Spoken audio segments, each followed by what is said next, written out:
dari Al-Imam Abdullah bin Abi Bakar Al-Idrus di dalam bab zikir. Zikir itu ada dua macam dari sini. Zikrul lisan, thumma zikrul qalbi. Zikir yang secara lisan, ada zikir hati. Nah, wa'lam annahu awwalut tariqi wa huwa adh-dhahabu ila Allah Ta'ala. Memang pada dasarnya thariqah ini, jalan kita ini adalah tujuannya untuk agar supaya kita sampai kepada Allah.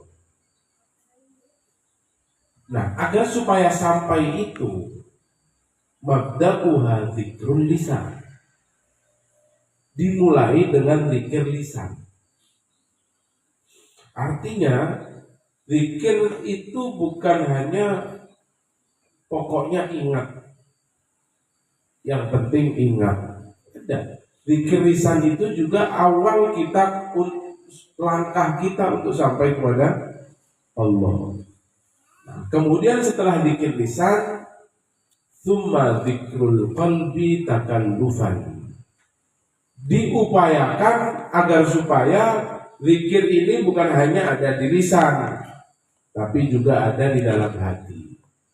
Tapi untuk memulai langkah itu menuju Allah bukan meniadakan zikir lisan. Zikir lisan tetap harus diucapkan. Subhanallah, alhamdulillah, la ilaha illallah, itu harus terucap. Nah, makanya kenapa di dalam syariat Islam itu muslim, seorang muslim itu apa? Muslim itu yang pegang arkanul Islam, yang dia melaksanakan arkanul Islam. Bersyahadat ini apa? Menyaksikan bahwa tiada Tuhan, bersaksi tiada Tuhan selain Allah, Muhammad utusan Allah. Ini harus diucapkan. Makanya kenapa kemudian paman Nabi Abu Thalib itu tidak muslim, tapi kami yakin bahwa Abu Thalib itu mukmin. Karena tidak semua mukmin itu muslim, pun begitu juga tidak semua muslim itu mukmin. Tidak semua muslim mukmin. Mukmin itu yang beriman dalam hati, tasdiqun bil qalbi. Dia mengimani dalam hatinya, tapi dia tidak mengucapkan. Contohnya Abu Thalib. Sampai wafatnya ulama sepakat tidak bersyahadat. Tapi tidak bersyahadatnya Abu Thalib itu bukan karena tidak beriman, karena untuk demi melindungi Rasulullah, supaya Abu Thalib sebagai paman Nabi ada di kubu kafir Quraisy, diakui sebagai orang kafir Quraisy, orang mereka musuh-musuh Rasulullah, supaya bisa menolong dan membantu Nabi Muhammad SAW dari kubu musuh. Nah, kalau berpindah terang-terangan saya muslim begitu, ya tidak ada lagi kemudian yang membantu dan membela Nabi Muhammad SAW. Jadi kembali lagi bahwa begitu juga tidak semua muslim itu mukmin. Siapa itu? Ya Islam KTP saja. Tidak beriman. Di perang Yamamah itu Sayyidina Abu Bakar As-Siddiq itu memerangi orang-orang muslim, Pak. Kadang banyak mereka yang berguguran penghafal Quran tapi munafik. Bersyahadat, menghafal Quran, sholat. Sampai diriwayatkan di perang Yamamah itu banyak dari kalangan sahabat dan tabi'in yang gugur. Mereka banyak di kalangan penghafal Quran. Ya, memerangi saat perang Yamamah, itu memerangi orang-orang munafik.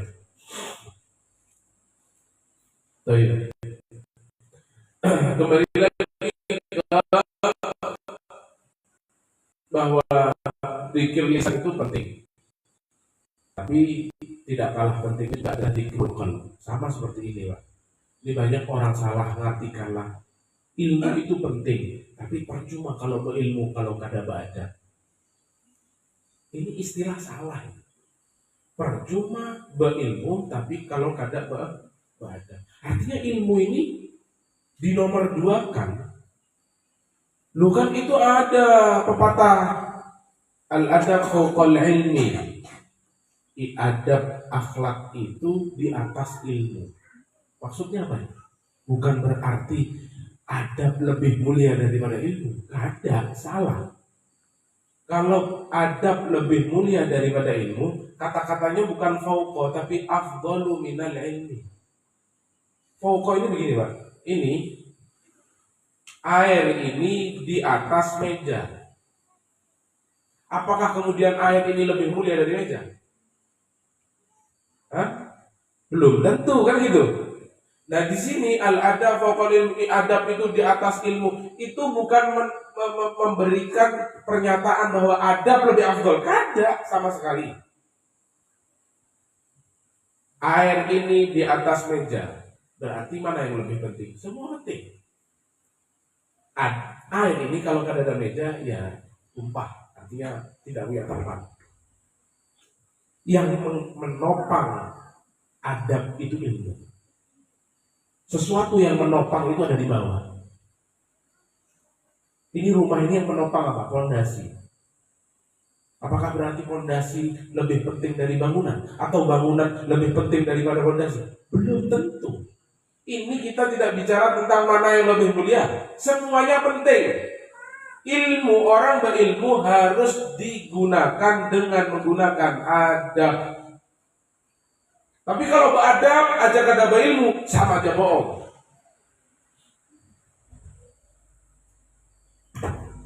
Pahamlah? Jadi istilah adab lebih penting dari ilmu ini orang nggak belajar. Dari mana kita bisa tahu adab kalau tidak mempelajari ilmu? Kenapa kemudian Rasulullah Allah Subhanahu wa taala dalam banyak firman-Nya mengatakan wa'lamu iqra, bacalah, baca, ketahuilah. Itulah agar supaya kita mengetahui dari mana kalau nggak pakai ilmu. Artinya ilmu itu penting. Nah, sama dengan ini. Zikrul lisan itu penting, sama-sama pentingnya dengan hati. Percuma zikir lisan tapi pikirannya kemana-mana. Salah itu. Zikir lisan percuma, ya la ilaha illallah Muhammad Rasulullah bermaulid apa, tapi kalau pikirannya ada di pasar, hatinya tidak berzikir, cuma lisannya aja, percuma. Lantas apa kemudian tidak sama sekali zikir? Salah. Nang bujur zikir lisan tetap sambil takallufan mujahidin tadi, belajar mengarahkan, belajar untuk kemudian zikirnya itu bukan hanya ada di lisan tapi menyambung dengan hatinya. Nah itu dengan proses waktu lah.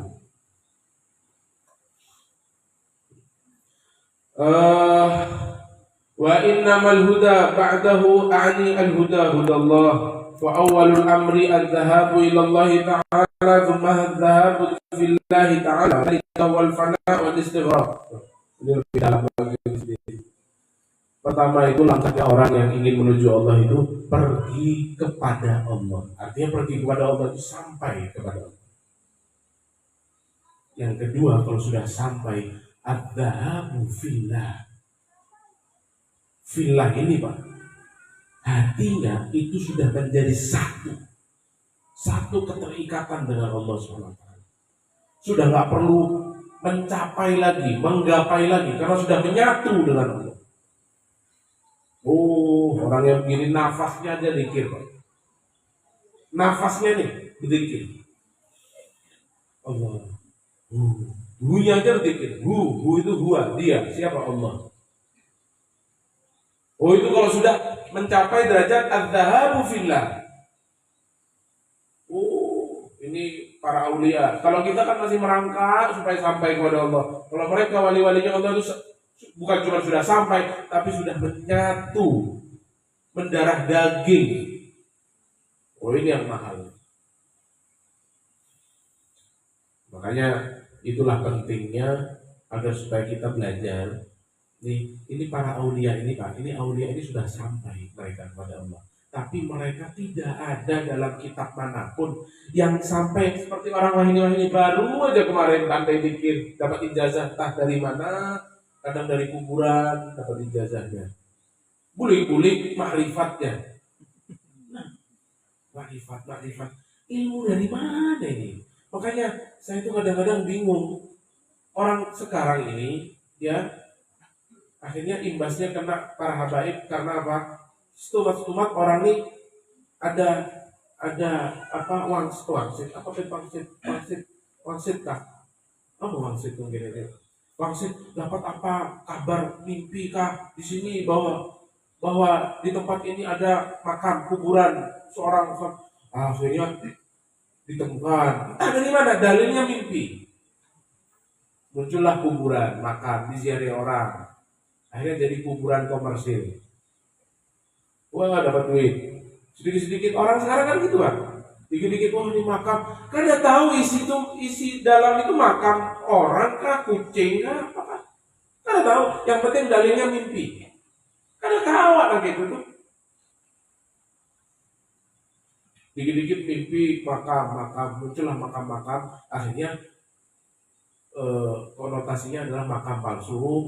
Buhan ini yang suka bikin makam palsu ini habaib. Padahal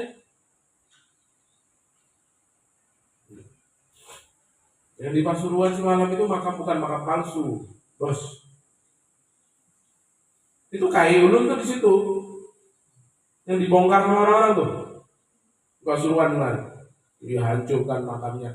Salah satunya kai ulun.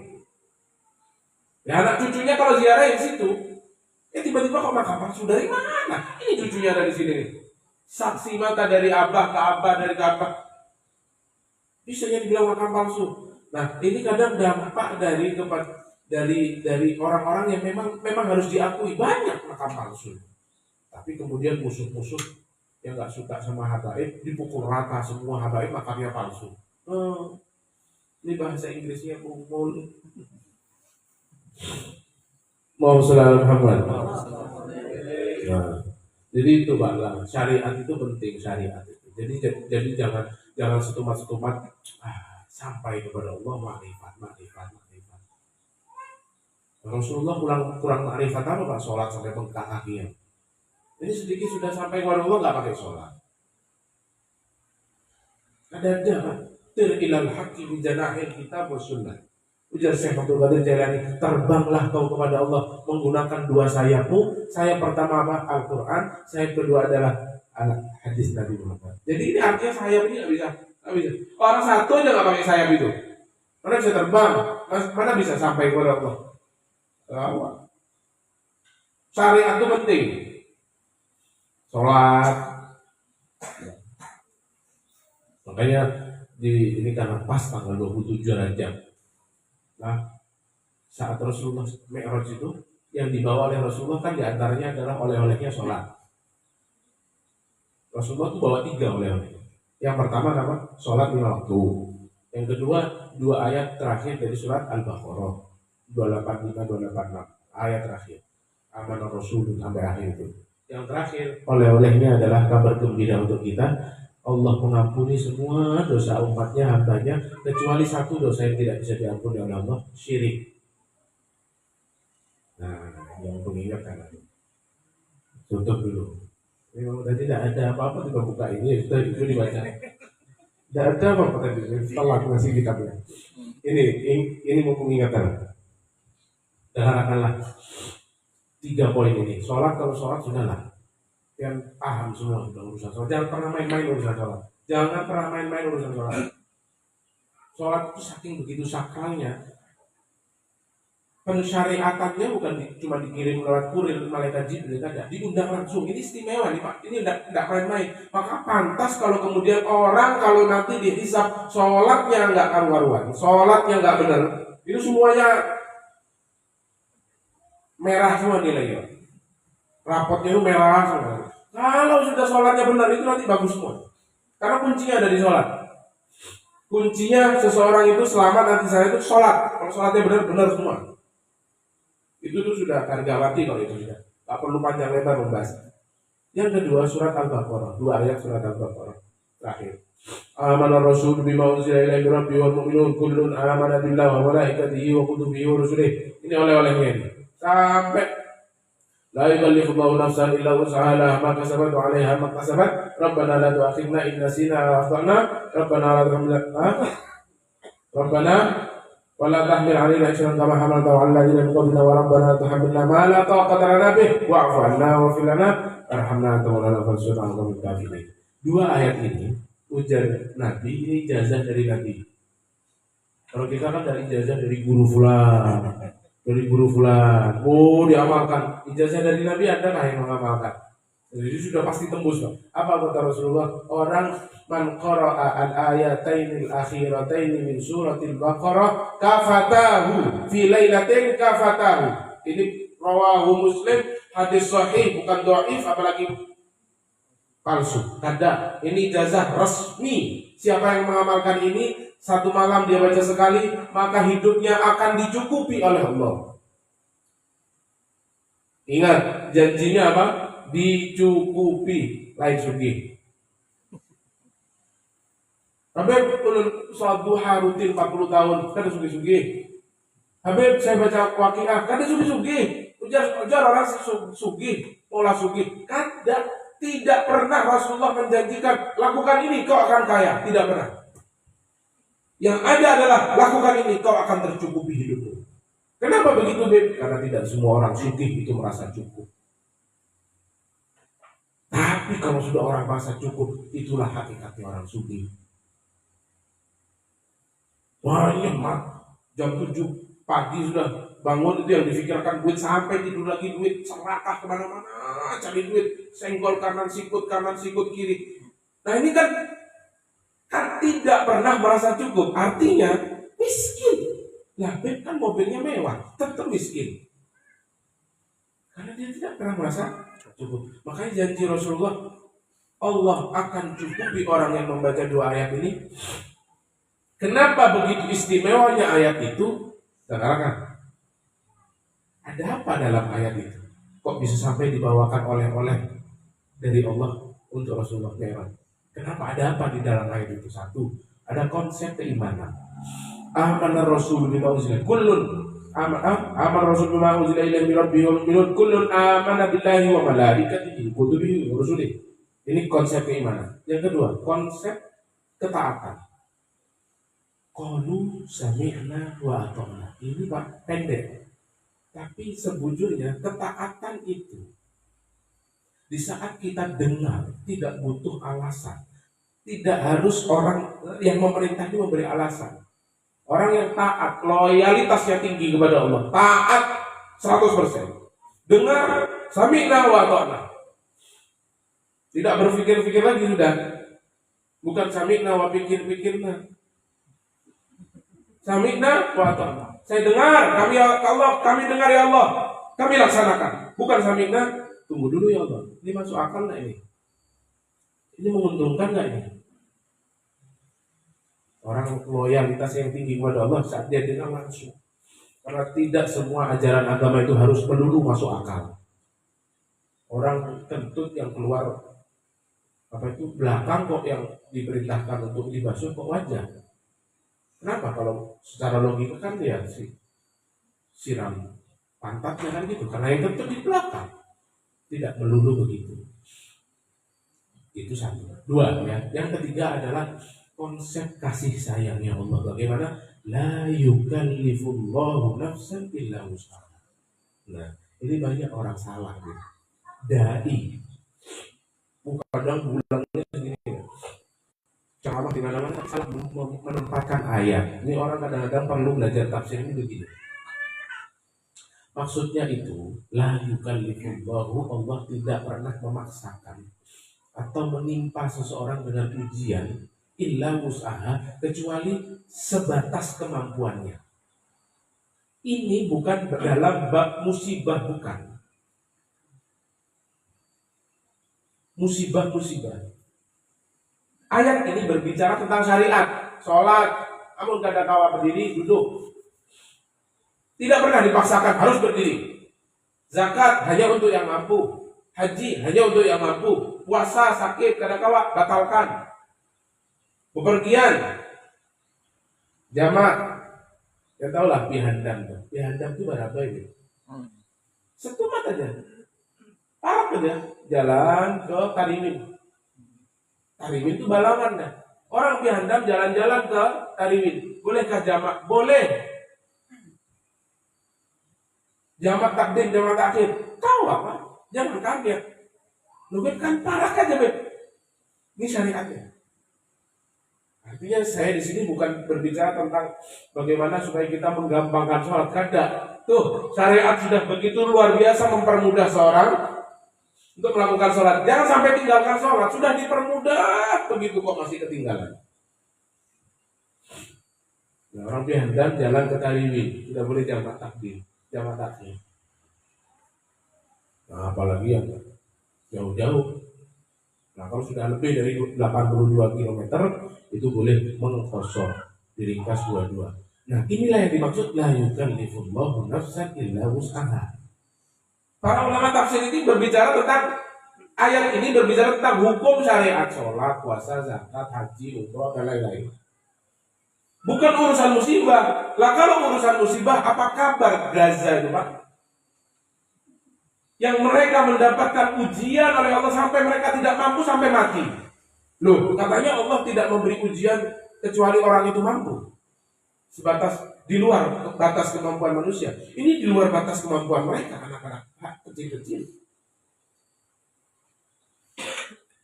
Nah, jadi ini kadang yang ceramah, Anda mendapat musibah, jangan khawatir hadirin. Sesungguhnya Allah tidak akan memberikan ujian bagi seorang hamba melebihi batas kemampuannya. Allah Ta'ala berfirman, la yukallifullah, keliru, salah. Tidak ada penjelasan ayat itu tentang apa? Musibah. Jadi musibah itu sudah apapun, mau kuat mau tidak kuat ya itu dari Allah. Idza ahabballahu 'abdan ibtala. Kalau sudah Allah itu cinta kepada hambanya, akan diberi musibah, akan diberi ujian. Kalimantan ini paling dicintai oleh Allah. Setiap tahun langganan diuji oleh Allah, dicintai oleh Allah. Apa itu? Banjir. Banjir, Masya Allah. Kiriman dari mana? Entah, tidak tahu. Tapi itu adalah satu bentuk rasa cinta Allah kepada hambanya. Itu yang kedua. La yukallifullahu nafsan illa wus'aha. Nah, yang ketiga, hadiah dari Allah untuk oleh Rasulullah Mi'raj itu adalah ampunan dosa bagi setiap hambanya. Apapun dosanya, sebanyak apapun dosanya, diampuni Allah kecuali satu, syirik. Nah, ini masalah tuh. Bapak-bapak dengarkan dulu. Ini harus saya berani menyampaikan ini. Karena semalam sempat ada yang protes. Kayak ini, Pak. Orang awam itu harus hati-hati. Datang ke Tuan Habaib, Tuan Guru. Minta banyu. Seharusnya yang dikatakan, tapi doakannya dulu. Doakan agar supaya lancar rezeki. Tidak ada masalah. Jangan sudah mulai kayak dihapuskan kata-kata Habib minta berkahnya. Nah, ulun mau tanya sekarang. Yang menurunkan keberkahan itu siapa? Oh. Makanya doanya Allahumma barik lana, Allahumma barik, ya Allah berkahi kami. Karena yang punya wewenang dan otoritas penuh atas keberkahan, Allah yang menurunkan. Jangan minta ke Habib. Habib minta berkahnya, Habib. Nah. Akhirnya orang awam, berkah Habib. Minum sehat. Alhamdulillah Habib itu manjurlah. Lalu kemudian jika muncul di hati orang awam kemudian yang mendatangkan kesembuhannya adalah berkah yang datang dari Habib. Kesembuhan itu datang dari Habib, syirik, Pak. Paham gak? Datang, Habib doakan ulun, tanamkan dalam hati yang mendatangkan kesembuhan Allah SWT. Tuan-tuan guru, para habaib hanya sebatas wasilah, tidak lebih, titik. Karena ada sebagian anak kemarin di Martapura ada orang ngajak anak buka kafe di Martapura. Doakan ya apa namanya berkah pian nah doakan supaya lancar waktu itu 2 tahun yang lalu 2 tahun yang lalu waktu itu karyawannya ada 8 orang. Setahun kemudian belum datang lagi diajak, karyawannya tinggal 4. tinggal 4 lagi. Tahun berikutnya tutup bangkrut. Akhirnya dengar-dengar ada omongan, Habib itu kurang manjur tuh. Kurang manjur lagi. Nah, berarti jika ada kemudian pemahaman, berarti kurang berkah Habib ini kurang manjur. Artinya di awal dia minta doa, minta berkah itu sudah salah niat. Salah kayak Pak Habib. Anda meyakini bahwa yang mendatangkan, yang menentukan kesuksesanmu, keberhasilanmu berbisnis, ya Habib itu. Anda tidak meyakini bahwa ini hanya perantara ini. Yang menentukan itu semua Allah SWT. Nah kalau memang Allah yang tidak berkehendak, Nabi kah yang meminta tidak akan pernah diberikan Allah? Malaikatkah yang langsung Jibril datang memintakan? Kalau Allah tidak berkehendak, tidak akan pernah didapat. Rasulullah saja Pak, apa kata Allah? Muhammad, fa innaka lan tahdi. Sesungguhnya kau tidak akan pernah memberi hidayah kepada siapapun. Sesungguhnya yang memberi hidayah itu aku Muhammad. Kau hanya penyampai risalah, menyampaikan saja. Urusan mereka dapat hidayah, dapat keberhasilan, itu urusan Allah, bukan urusan Rasulullah.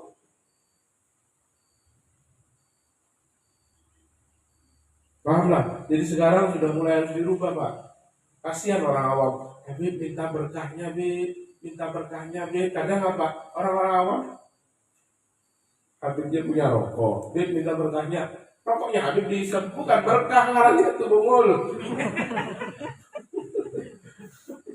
Minta berkahnya Habib, rokoknya Habib ya Habib.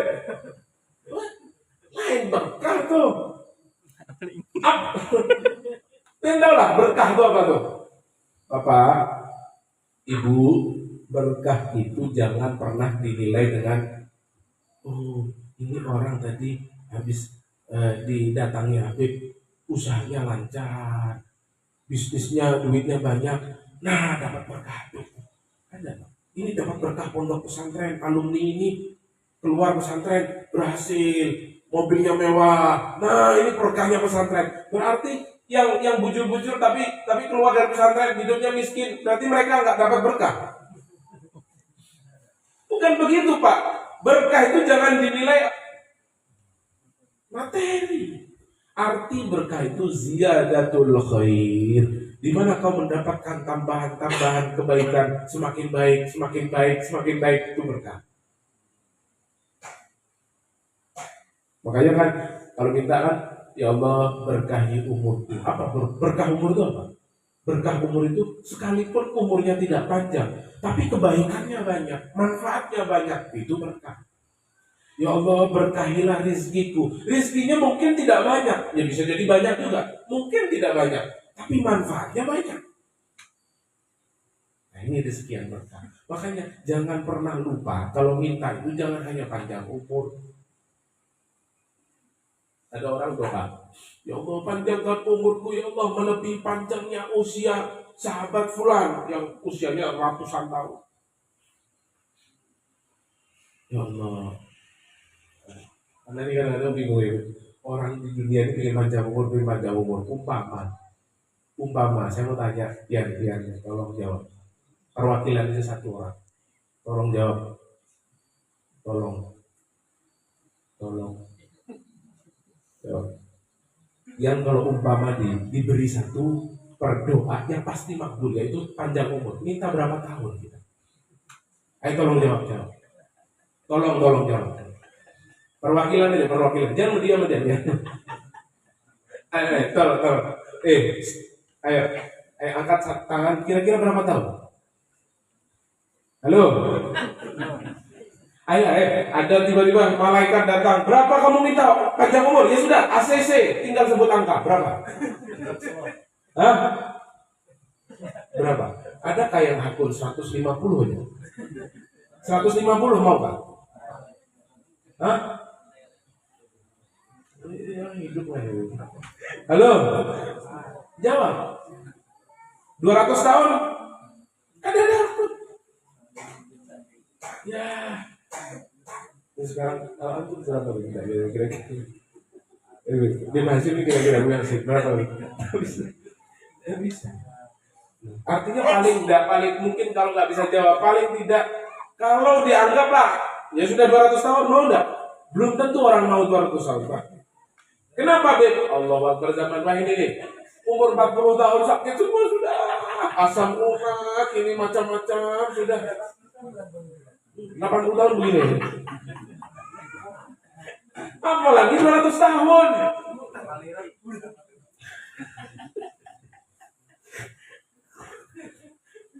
Orang Wahid ini kadang kayak orang Bahari 100 mesti bisa jalan tuh. Ini 40 tahun rematik, pencok. Masya Allah, yang ada 100 tahun nyusahin anak istri, nyusahin tetangga. Ulun sendiri Pak. Ulun nih diminta 100 tahun terus 100 tahun. Enggak ya Allah. Berapa? Ya 75 lah ya Allah, 75 cukup lah. Kemudian sehat, setelah lihat anak cucu sudah berhasil, jadi anak-anak yang soleh-solehah berangkat. Wah, apa hidup di dunia. Masuk biar. Minta berapa ya? Terus biar. Dan kalau ini ada berapa coba? Angka. Saya mikir dulu, tunggu dulu sedikit mikir. 62 sama seperti Rasulullah. Berarti sekarang sisa 18 tahun.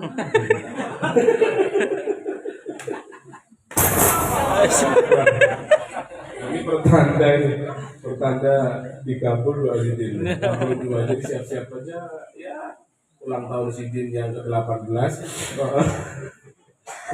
Ya 62. Nah, ya Bapak, nah dari situ saya merenung begini Pak. Orang kenapa masih lalai? Seakan dia akan hidup selamanya di dunia. Padahal dia sendiri sadar. Kalaupun dibeli oleh Allah hidup 100 tahun, kan ada yang mau, kan ada yang ngaku, kan ada. Itu sadar kita. Makanya dalam doa itu minta berkah umur ya Allah, sekalipun 60-62 tahun ya Allah, tapi badan sehat, tidak menyusahkan keluarga, anak, istri, tetangga, kerabat, memberi banyak manfaat untuk orang sekitar, manfaatnya terus dirasakan oleh anak cucu, itu usia yang berkah. Minta berkah umur. Makanya kalau ada orang doa, ya Allah panjangkan umurku ya Allah sepanjang Anda, dai sepanjang umur sahabat siapa tuh, Fulan bin Fulan saya lupa, usianya ratusan tahun Pak. Nah giliran itu saya nggak mau amin Pak, jangan. Bahaya di Amerika ini. Usia 300 tahun, aku sekampungan anak cucu semuanya. Iya kalau 300 tahun. Muhammad sallallahu alaihi wasallam. Ya, 3 itu. Kalau tadi sholat 5 waktu, terus kemudian 2 ayat terakhir dari surat Al-Baqarah, yang terakhir adalah ampunan Allah bagi semua makhluknya kecuali satu dosa yang tidak diampuni, yaitu syirik. Syirik kalau kita langsung lihat orang nyembah Pak Salib itu jelas enak, oh ini syirik jelas. Tapi ada syirik khafi yang nggak kelihatan, keyakinan minta kepada seseorang, minta ke kuburan, meyakini tuan guru ini mendatangkan rezeki, sampai harus kumpul semalam di pagarnya dimasukin duit banyak oleh orang-orang oknum tidak bertanggung jawab sampai ditutup ya kan? Tahu? Dimasukin duit. Akhirnya berkembang opini di masyarakat, mindset keyakinan bahwa kalau Anda mau sugih taruh duit di situ. Kalau keyakinannya kita itu begini, itu berkahnya wasilah sidin, berkah orang soleh. Wasilah, dengan wasilah perantara sidin kita akan diberikan kekayaan, kesugihan oleh Allah, kekayaan dari Allah SWT. Nah kalau gitu nggak masalah. Nah kalau orang awam ini kan kadang-kadang ngeri Pak, harus dikasih tahu. Murni. Idza sa'alta fas'alillah wa idza ista'anta fasta'in billah. Kalau kau mau minta hanya kepada Allah. Jangan minta kepada yang lain. Minta kepada yang lain itu minta tolong doakan. Minta wasilah. Wabtaghu ilaihil wasilah. Carilah untuk kau menuju Allah. Apa yang dicari? Wasilah, perantara. Karena kita yang lemah ini nggak bisa langsung tembus kepada Allah, harus melalui wasilah. Dan sebaik-baik wasilah kita adalah Rasulullah Shallallahu Alaihi Wasallam. Jadi itu yang harus kita perhatikan. Jadi sekali lagi saya ingatkan, mumpung momennya Rajab ini masih ada, ayo perbanyak istighfar, perbanyak taubat. Insya Allah mudahan seberataan diberkahi umurnya, diberkahi rezekinya, diberkahi segala aspek kehidupannya. Amin. Allahumma hamdana hadza jam'an marhuma wa tafarruqana min ba'di tafarruqan ma'suma wa la taj'al fina wa la ma'ana wa la 'anna shaqiyyan wa la mahruma. Allahumma ya muhawwil al-hal wal ahwal hawwil halana wal muslimin ila ahsanil hal ya sayyidina Muhammad wa ala bilal wa ala alihi wa sahbihi.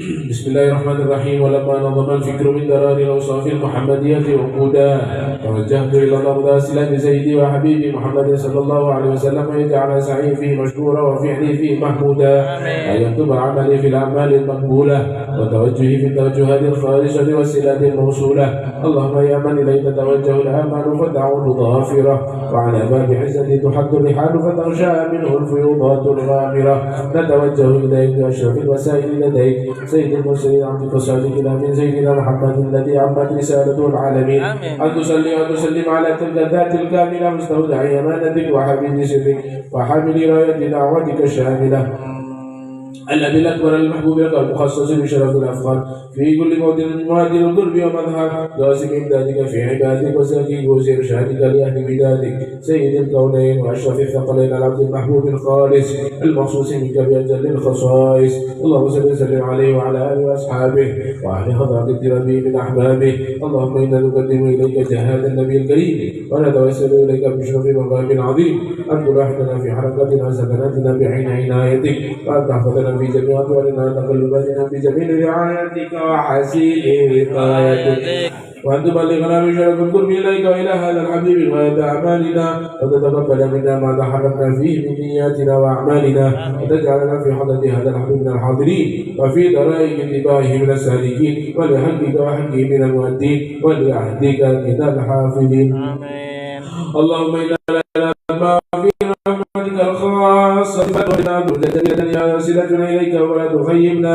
آمنا بك وبرسولك ما جاء به من الدين وتوجهنا به إليك مستشفعين وتقابل المذنبا منا بالغفران والمسيئات بالإحسان والسائل بما سأل والمؤمل بما أمل وأن تجعلنا من نصر هذا الحبيب وأسره وله وظهره وأم بركة وشرجات أولادنا ووالدينا وأهل قدرنا وأهلنا وجميع المسلمين والمسلمات والمؤمنين والمؤمنات في جميع الجهات وأدم راية الدين القوي بجميع الأقطار المنشورة ومعالم الإسلام والإيمان بأهلها معمورة معنا وسورة واكشف اللهم كربة المكروبين واغني ليل المدينين واغفر للمذنبين وتقبل توبة التائبين وانشر رحمتك على عبادك المؤمنين أجمعين واكفي شر المعتدين والظالمين وابسط العدل الأولاد الحكيم في جميع النواحي والأقطار وأيدهم بتأييد من ذكر نصر المعاندين من المنافقين والكفار واجعلنا يا رب من حسن عزيز من جميع البلايا في الحزن المكين من الذنوب والخطايا واجعلنا بالعمل بالطاعة وسد